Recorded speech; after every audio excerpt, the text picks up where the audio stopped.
Hey guys, welcome to my channel. In this video I will share with you how I make mayonnaise. So for this recipe I used eggs, oil, specifically olive oil, mustard, and salt. Put the egg yolk in a bowl and add mustard. Mix the two together.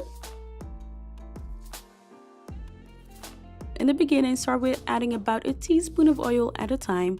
While you're adding the oil, use either a hand mixer, a whisk, or an immersion blender to mix the liquids. As you can see here, I am adding a little bit more oil. And you want to continue this process until you have a nice thick sauce. My mayo is quite yellow, and that has to do with the kind of eggs that I use and with the mustard. So to lighten the color and to add some flavor, I'm going to add lemon juice and some salt. And you can see that it immediately lightens the color.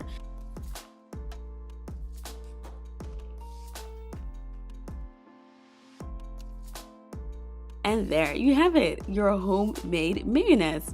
I hope you guys liked this video. If you did, make sure to give it a thumbs up and subscribe for weekly recipe videos. Thanks for watching, guys.